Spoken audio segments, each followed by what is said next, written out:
और दोस्तों, क्या हाल चाल? बढ़िया? सब मजे में? खाना वाना खाया सब? ठीक है। आज हम फिर से आपके सामने गुडविल का लेक्चर नंबर 2 लेके आए हैं। पहले हमने लेक्चर 1 रिकॉर्ड किया था और मैं उम्मीद करता हूं कि आप सब लोगों ने उसको देखा होगा। आज का लेक्चर क्या है?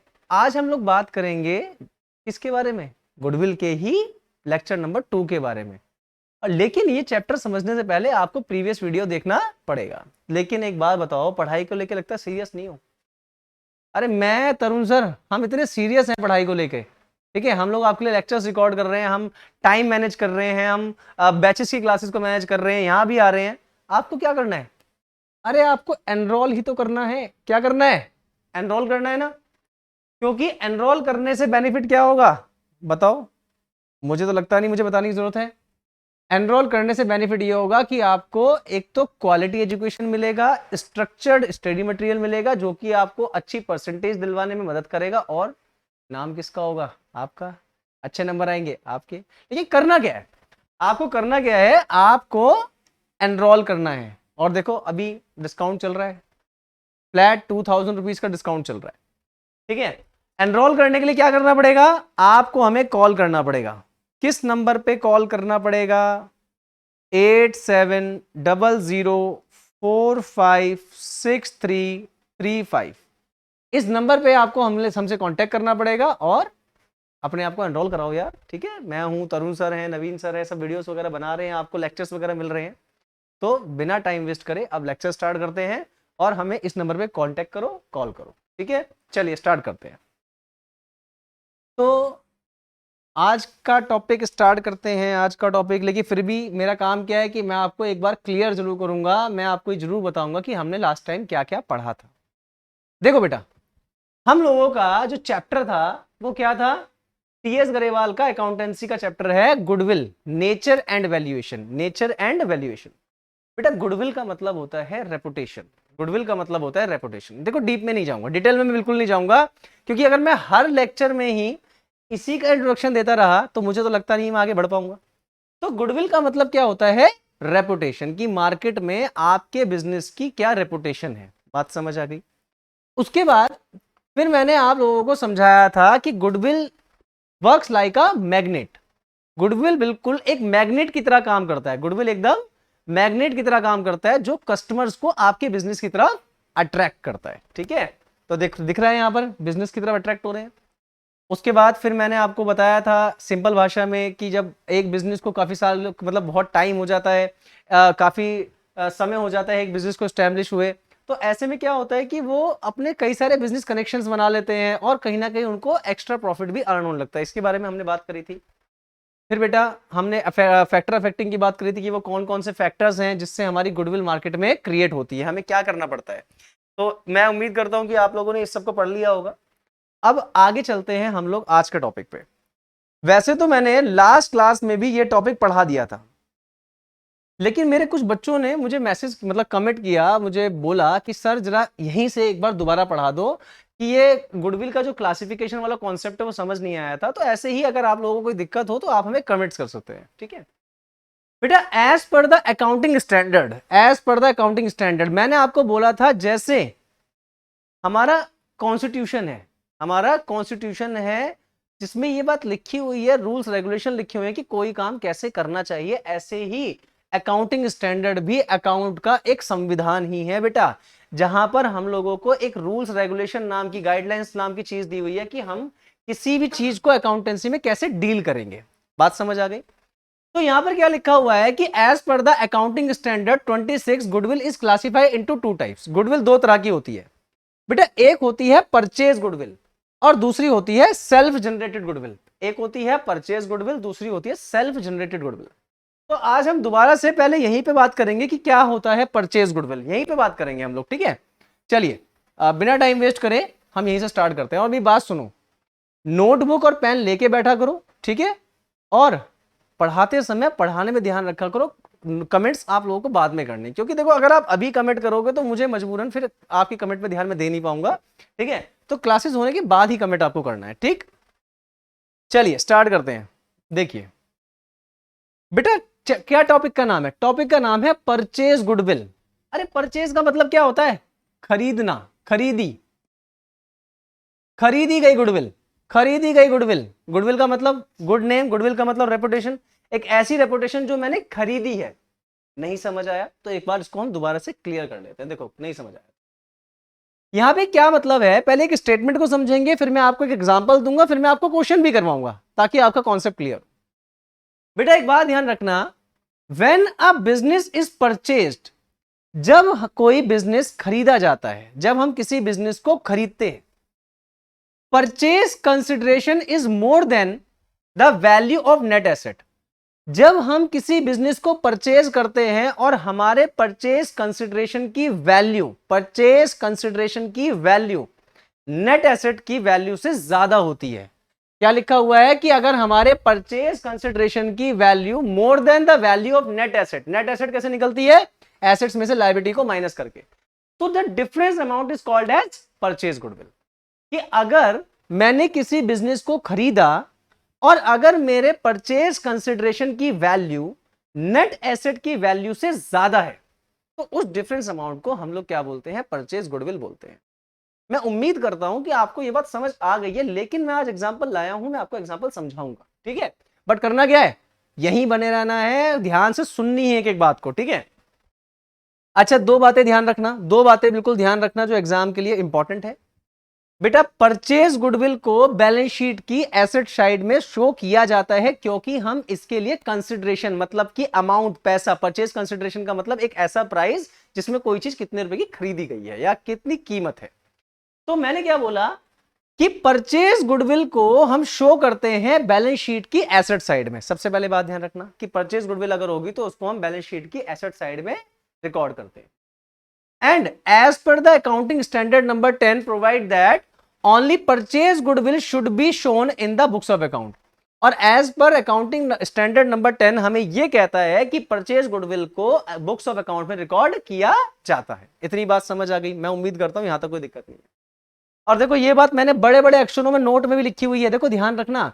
इस बार एग्जाम जो है वो ऑब्जेक्टिव भी है और डिस्क्रिप्टिव भी है, तो एमसीक्यूज के लिए बहुत ज्यादा मदद होगी, क्योंकि हम परचेज गुडविल में कंसिडरेशन बेटा पे करते हैं, तो इसीलिए हम इसको बुक्स ऑफ अकाउंट में रिकॉर्ड करते हैं।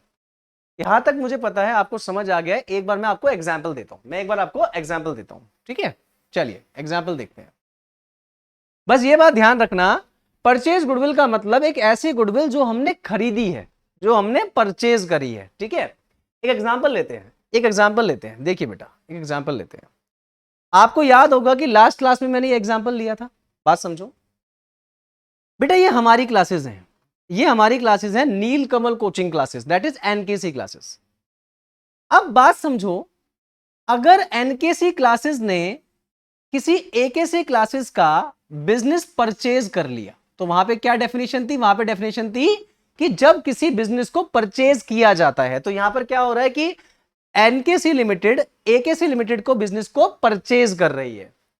अब आपको यह देखना है कि हमने इस बिजनेस को कितने का परचेज किया है, अमाउंट कितने का परचेज किया है। तो आप देखो कि for example NKC classes acquire the AKC classes for the net consideration for ₹10 lakh.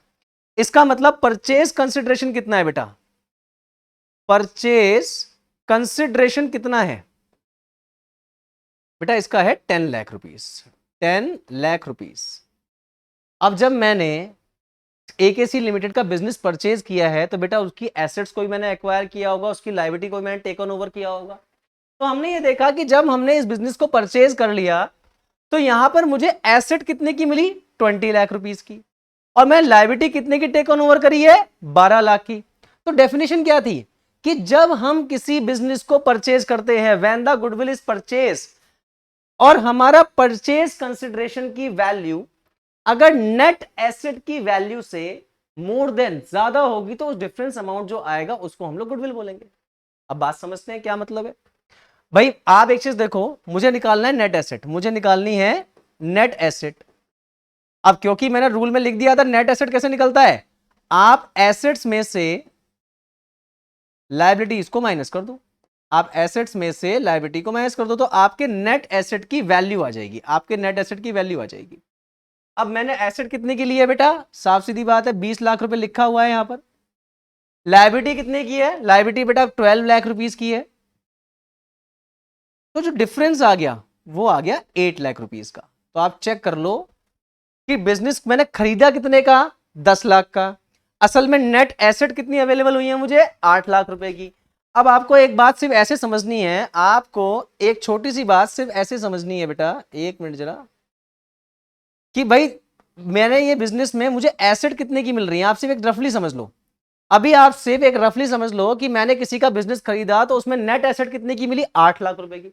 अरे भैया समझ ही नहीं आ रहा, 8 लाख की चीज है, तू 10 लाख मेरे से मांग रहा है, ये 2 लाख एक्स्ट्रा क्या है? तो वो 2 लाख रुपए जो एक्स्ट्रा आ गए बेटा, वो गुडविल के आ गए। ये 2 लाख रुपए जो एक्स्ट्रा आ गए वो गुडविल के आ गए, और इसी गुडविल को हम लोग बोलते हैं परचेज गुडविल। इसी गुडविल को हम लोग बोलते हैं परचेज गुडविल। बेटा मैं आज क्वेश्चन भी समझाऊंगा, तो आपको धीरे धीरे समझ आएगा कॉन्सेप्ट क्या है। देखो मैं जानता हूं ये चैप्टर जो है थोड़ा सा टेक्निकल है, वैसे बड़ा मुश्किल चैप्टर नहीं, बहुत ही इजी चैप्टर है ये, लेकिन बच्चों को थोड़ा सा इफ एंड बट होता है। अभी करना क्या है कि आपको कंसिस्टेंसी बनानी है और आपको बिल्कुल ध्यान से सुनना है चीजों को। तो मैं उम्मीद करता हूं कि आपको ये परचेज गुडविल का एग्जाम्पल समझ आया होगा। ठीक है, चलिए पहले क्लियर कर लेते हैं इस बोर्ड को, इसको क्लीन कर लेते हैं एक बार, ठीक है, फिर आगे बढ़ते हैं। क्योंकि देखो खेलो कूदो मजे करो सब कुछ करो, लेकिन पढ़ाई भी जरूर करो, क्योंकि इस बार रिजल्ट ठीक आया है। ठीक है, जिन बच्चों ने बहुत ज्यादा मेहनत करी थी उनको भी इस बार एवरेज मार्क्स ही मिले हैं, तो आप लोगों को और मेहनत करनी पड़ेगी। ठीक है, अच्छा एवरेज मार्क्स मिलने का मतलब ये नहीं है कि कोई सीबीएसई के आपके साथ दुश्मनी है कि उसने जबरदस्ती नंबर काट लिए, बेटा ऐसा नहीं है। कहीं ना कहीं थोड़ा बहुत कमी रही है बच्चों की, जिसकी वजह से इस बार थोड़ा सा जो बच्चे मेहनत करते थे उनके मार्क्स थोड़े से कम रह गए हैं। ठीक है, लेकिन इसका मतलब डिमोटिवेट नहीं होना, हम लोगों को और मेहनत करनी है। ठीक है, चलिए अब आगे देखते हैं, जरा आगे देखते हैं। आपके सामने एक क्वेश्चन है बेटा, आपके सामने एक क्वेश्चन है, ताकि हम लोगों को परचेज गुडविल का एक कॉन्सेप्ट समझ आ जाए। देखो तुम 12th क्लास में हो, इतने बच्चे तुम नहीं हो कि तुम्हें एसेट और लायबिलिटी का मतलब ना पता हो। ठीक है, बात समझना बेटा, कोई एबीसी लिमिटेड है, एबीसी लिमिटेड ने परचेज कर लिया किसी एक्स वाई जेड लिमिटेड का business, X Y Z limited. ये बंदा अपना बिजनेस बेच रहा है ना, ये कौन है, ये वेंडर है। ये कौन है, वेंडर है, ये ध्यान रखना, क्योंकि ये अपना बिजनेस बेच रहा है। और ये कौन है, ये परचेजर है, जो वैल्यू बिजनेस को परचेज करता है। तो ABC limited acquire the business of X Y Z limited for the purchase consideration 5 lakh rupees. अब क्वेश्चन में दे रखा है कि बिजनेस कितने का खरीदा, 5 लाख रुपए का बिजनेस खरीदा, that is the purchase consideration. और ये सारा का सारा पेमेंट उसने कैसे किया, इसने ये पेमेंट चेक से किया, 5 लाख रुपए का पेमेंट इसने चेक से किया। अब जब हमने बिजनेस को खरीद लिया तो हमने एसेट्स को भी एक्वायर कर लिया और लायबिलिटीज को भी टेकन ओवर कर लिया।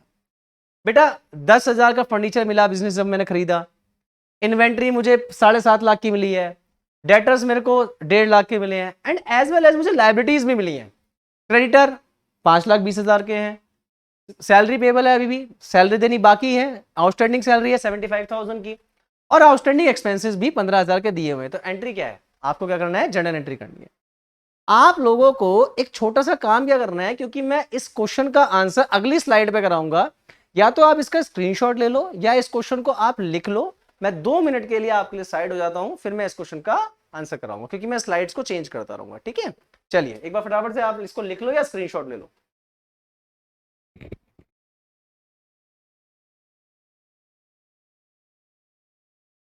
मैं उम्मीद करता हूं कि आप लोगों ने स्क्रीनशॉट ले लिया होगा और यहां तक किसी को कोई दिक्कत नहीं होगी। ठीक है, चलिए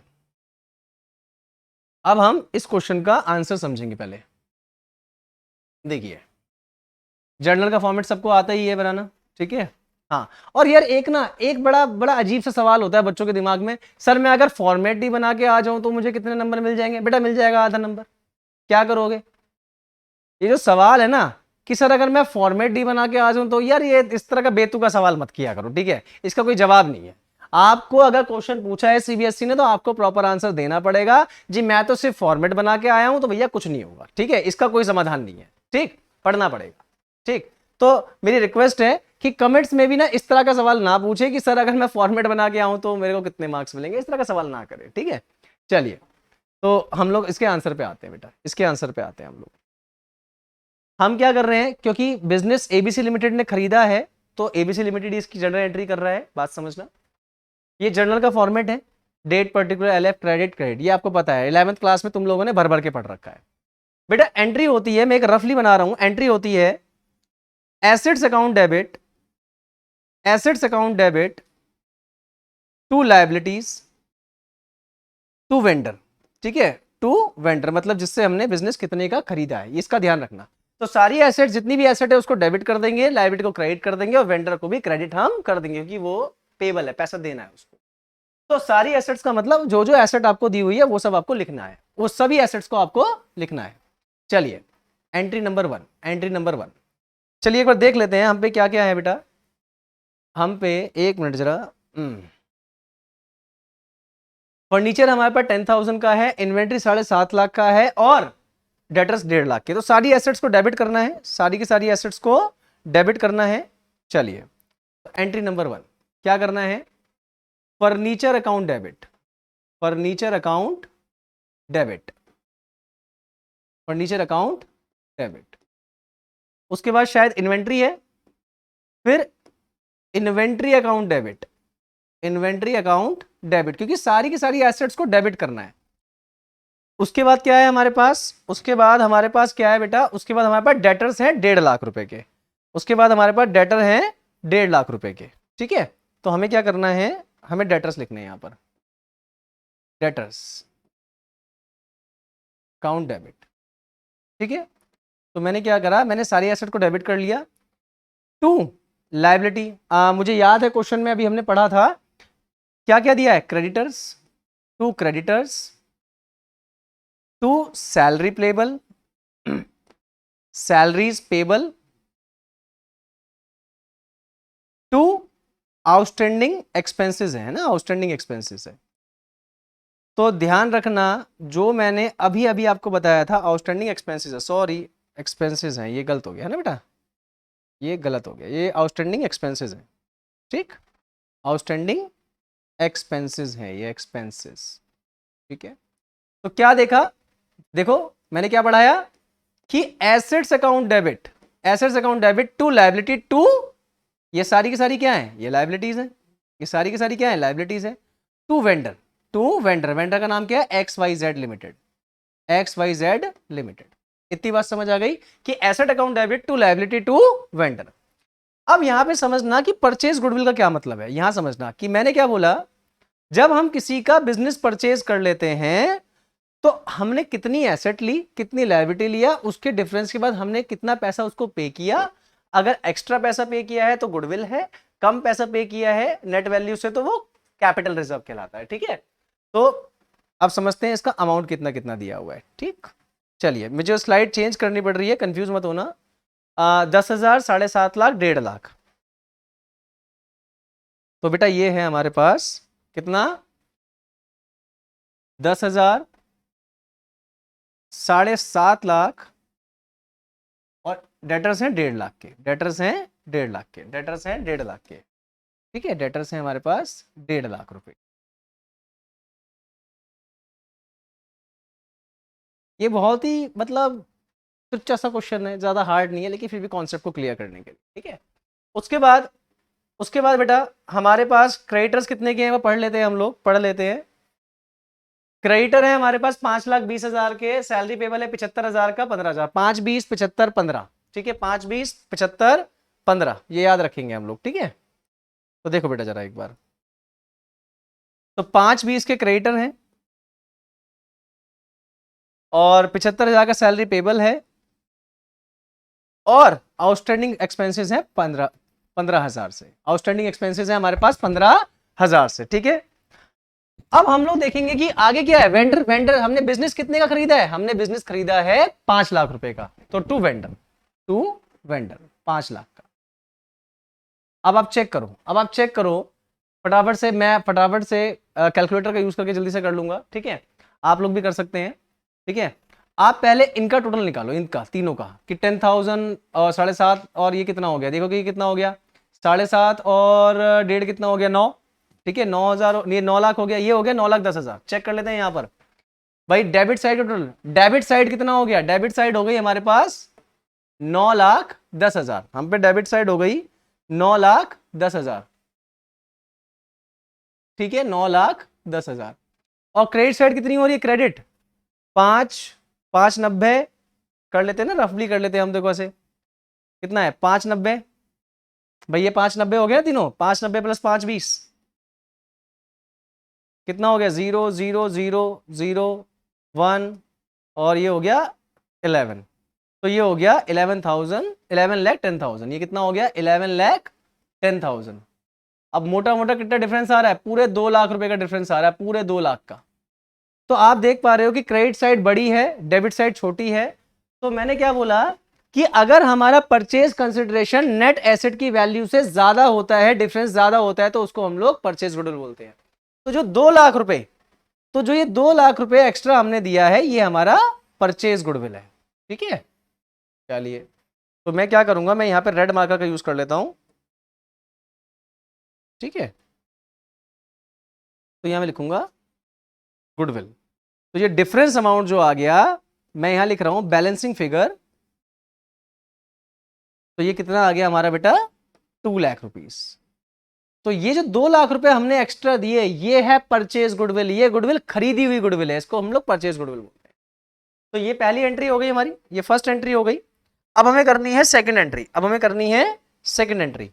तो सेकंड एंट्री में जगह नहीं है, थोड़ा सा इसको छोटा कर लें क्या, ठीक है 1 मिनट, चलो यहां कर देता हूं,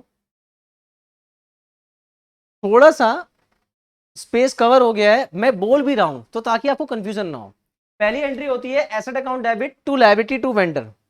हमने ये 5 लाख रुपए, क्वेश्चन में क्या था देखो, आप चेक करो, आप चेक करो, क्वेश्चन में क्या था कि हमने वेंडर को पेमेंट कैसे करी है, बाय चेक, मतलब बैंक से। तो बस अब यही करना है आपको। तो आपको क्या करना है, वेंडर कौन है, XYZ लिमिटेड अकाउंट डेबिट। बेटा ये एक एंट्री हो गई, ठीक है, ये पहला पार्ट हो गया, ये दूसरा पार्ट है।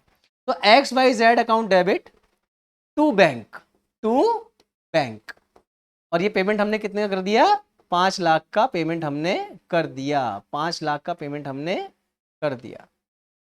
तो ये आपकी बुक का फर्स्ट इलस्ट्रेशन था जो हमने अभी समझ लिया। तो pause the video and note it down.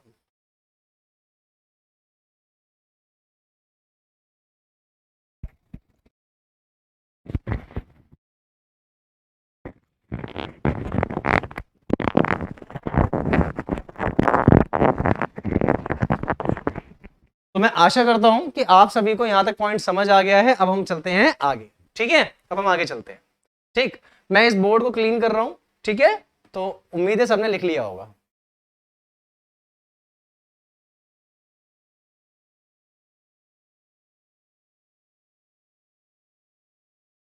बाकी ऐसे घबराने वाली बात नहीं है, जब क्वेश्चन थोड़े बड़े होंगे ना तो हम स्लाइड चेंज कर देंगे। देखो जब क्वेश्चन बड़े होंगे तो इस पे समझा दे करेंगे आपको, इसमें कोई प्रॉब्लम वाली बात नहीं है। ठीक, चलिए आगे चलते हैं। अब एक छोटी सी बात समझ लो, एक छोटी सी बात क्या है, एक होती है परचेज गुडविल और एक होती है सेल्फ जनरेटेड गुडविल। अरे खुद से बनाई हुई रेपुटेशन, मार्केट में खुद से जो हमने नाम बनाया है। यार हम लोगों ने अपने कोचिंग की शुरुआत 2012 में करी थी। 2012 में साहिल सर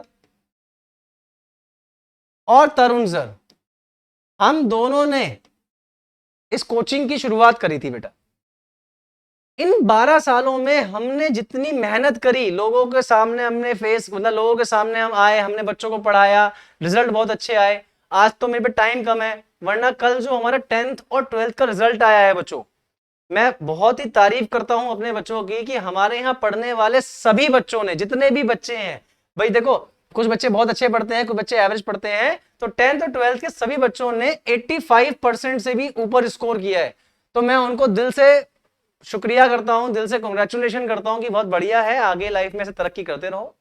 अब हम बात कर रहे हैं सेल्फ जनरेटेड गुडविल की। सेल्फ जनरेटेड गुडविल बेटा 2012 से 2023 आ गया, 2012 से 2023 आ गया और अब 24 भी आ जाएगा। ठीक है, इन 11-12 सालों में हम लोगों ने बहुत मेहनत करी है, और इतनी मेहनत करने के बाद आज बच्चे हमें नाम से जानते हैं। बच्चे हमारे को, बेटा 1 मिनट जरा होल्ड करेंगे प्लीज, 1 मिनट होल्ड करेंगे प्लीज, जरा किसी का कॉल आ गया, 1 मिनट जरा। हेलो, अभी रिकॉर्डिंग में हूं, थोड़ी देर में कॉल करता हूं, ठीक है। सॉरी बेटा, वो एक्चुअली देखो क्या है कि मुझे ऐसा लग रहा है जब तक वीडियो के बीच में हमारा फोन नहीं बचेगा तो शगुन पूरा नहीं होता है, ठीक है। तो मैं क्या बोल रहा हूं कि सेल्फ जनरेटेड गुडविल का मतलब ये होता है कि जब हम अपने बिजनेस की गुडविल खुद बनाते हैं, खुद मेहनत करके बनाते हैं, नाम खुद से क्रिएट करते हैं, तो उसको हम लोग बोलते हैं सेल्फ जनरेटेड गुडविल, ठीक है। बेटा एक मिनट जरा, किसी का कॉल बार बार आ रहा है, ठीक है। मैंने थोड़ी देर के लिए इस फोन को साइलेंट ही कर दिया है, अब आपकी क्लास में डिस्टरबेंस नहीं होगी, ठीक है। तो मैं आपसे क्या बोल रहा हूं कि सेल्फ जनरेटेड गुडविल, एक बार फिर भी हम पढ़ लेते हैं, हम समझने के लिए इसको एक बार पढ़ लेते हैं। देखो क्या लिखा हुआ है, देखो बात समझो, बात समझो, और देखो बात समझो यार, हमें क्लासेस लेनी होती है तो कई बार फोन साइलेंट करना याद नहीं रहता, तो इस चीज का माइंड नहीं करना, ठीक है। मैंने देखो फोन साइलेंट कर लिया, चेक कर लो आप चाहे, ठीक है। अब देखिए यहां पे जरा, self generated goodwill is the goodwill which is not purchase goodwill. एक ऐसी गुडविल जो हमने पैसे देकर नहीं खरीदी है, जो हमने पैसे देकर परचेज नहीं करी है, इसको हम लोग बोलते हैं सेल्फ जनरेटेड गुडविल। इतनी बात समझ आई, यहां तक कोई प्रॉब्लम? मैंने क्या बोला कि self generated goodwill is the goodwill which is not purchase for consideration but it is earn by the effort of the management और पार्टनर। बेटा एक मिनट छोटा सा दोगे, बस एक मिनट के लिए, कुछ शायद टेक्निकल इशू है, आवाज नहीं आ रही शायद, एक मिनट आप जरा रुको प्लीज, कहीं जाना नहीं। ठीक है, मेरे घर पे कॉल करना, बात है, एक बार में कॉल क्यों कर रहे हो? वो रिकॉर्डिंग में है क्या? बेटा I am really sorry, I am really sorry, वो थोड़ा सा टेक्निकल इशू हो रहा था, आवाज नहीं जा रही थी, इसलिए मैं आवाज चेक करने गया था। तो मैंने क्या बोला, सेल्फ जनरेटेड गुडविल बेटा वो गुडविल होती है जो परचेज नहीं की जाती, जिसको खरीदा नहीं जाता, अपनी खुद की मेहनत से बनाया जाता है। क्योंकि ये मैनेजमेंट, ये जो सेल्फ जनरेटेड गुडविल होती है, ये हमारे मैनेजमेंट, हमारे पार्टनर्स, हमारे ऑनर, हमारी टीम, ये जो एफर्ट करते हैं, मेहनत करते हैं, उससे क्रिएट की हुई गुडविल होती है। It is internally generated goodwill which arise from a number of factor. और ये गुडविल जो सेल्फ जनरेटेड गुडविल होती है, ये कई सारे फैक्टर से मिलकर बनता है, जैसे effective management, good quality of product, favourable location, etcetera etcetera. तो that are running business process due to which is able to earn a higher profit. और बेटा इन सब एफर्ट्स की मदद से, इन सब चीजों की मदद से हम लोग बिजनेस में एक्स्ट्रा प्रॉफिट कमाने में सक्सेसफुल होते हैं। तो मैं उम्मीद करता हूं यहां तक समझ आ गया, फटाफट से स्क्रीनशॉट लीजिए और चीजों को समझिए।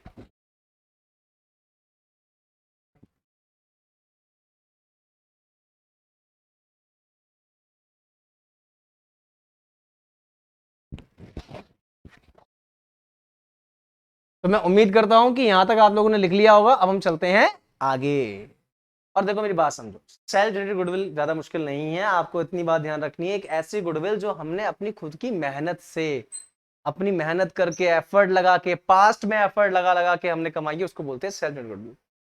सेल्फ जनरेटेड गुडविल को बुक्स ऑफ अकाउंट में रिकॉर्ड करने की जरूरत नहीं होती, उसको रिकॉर्ड नहीं किया जाता। बात समझ रहे हो? अरे आपने अपनी मेहनत से कुछ गुल्लक में पैसे जोड़े हैं, आपने उस गुल्लक को बनाया है, अपनी मेहनत से उसमें पैसे आपने डाले हैं, तो आप नहीं किसी के साथ शेयर करना चाहते, नहीं किसी को बताना चाहते, तो मत बताओ, ठीक है। चलिए आगे चलते हैं।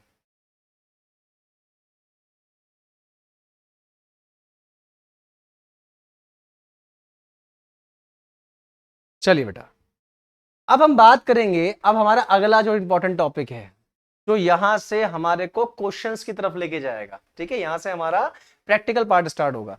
देखो मैंने आपसे कहा था ज्यादा बड़ा चैप्टर नहीं है, लेक्चर 1 रिकॉर्ड हो गया है, आज लेक्चर 2 है, 2 3 4 लेक्चर्स में हम इसे खत्म कर देंगे। तो पहले आप चीजों को समझेंगे।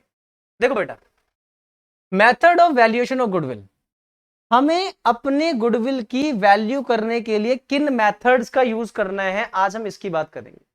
लेकिन एक सवाल ये उठता है कि क्या गुडविल के अलग अलग मेथड से गुडविल को कैलकुलेट करने पर क्या सेम आंसर आएगा? Answer is no, answer is no, क्योंकि एवरेज प्रॉफिट के लिए अलग क्राइटेरिया है, सुपर प्रॉफिट के लिए अलग चीजें हैं, कैपिटलाइजेशन के लिए अलग हम लोगों को चीजें लेनी पड़ती है, तो अलग अलग चीजों से आंसर भी अलग अलग ही आएगा, ये बात समझना, ठीक है। चलिए हम समझते हैं, क्योंकि गुडविल एक सब्जेक्टिव मैटर होता है, गुडविल एक सब्जेक्टिव मैटर है, इस बात का ध्यान रखना। बेटा value of goodwill is personal assessment of the valuer. भाई मैं तो ये कह रहा हूं कि भाई मैं तो अपने बिजनेस की कीमत 1 करोड़ रुपए समझता हूं, तो सामने वाला उसकी क्या वैल्यू लगा रहा है ये भी हमें देखना बहुत जरूरी है। तो goodwill of the value of goodwill is personal assessment of the valuer and is generally agreed upon the partners, और ये जनरली पार्टनर्स के अमंग डिसाइड होता है, एग्री होता है, उस पर ये एग्री करता है। It is valued as per the method state in the partnership deed and as per the method of valuation. और पार्टनरशिप डीड के अंदर, पार्टनरशिप डीड में ऑलरेडी मेंशन कर दिया जाता है कि गुडविल को कैलकुलेट करने के लिए किस मेथड का यूज किया जाएगा। हम लोग बेसिकली बुक में अगर देखें, टीएस गरेवाल जो है वॉल्यूम 1, उसमें अगर हम लोग देखें तो बेसिकली 3 तरह के मेथड्स की हम बात करते हैं। एक है एवरेज प्रॉफिट मेथड, दूसरा है सुपर प्रॉफिट मेथड, तीसरा है कैपिटलाइजेशन मेथड। तीसरा है कैपिटलाइजेशन मेथड। इसमें कुछ भी ऐसे लिखने वाली, मतलब कुछ भी ऐसी ज्यादा समझने वाली बात नहीं है, लेकिन ये सब नोट्स ही है बेटा, ये आपके एग्जाम्स के लिए, आपकी तैयारी के लिए नोट्स ही हैं। तो फटाफट से इसका स्क्रीनशॉट ले लो या कॉपी में लिख लो और फिर हम आगे बढ़ते हैं। ठीक है, आगे बढ़ते हैं हम।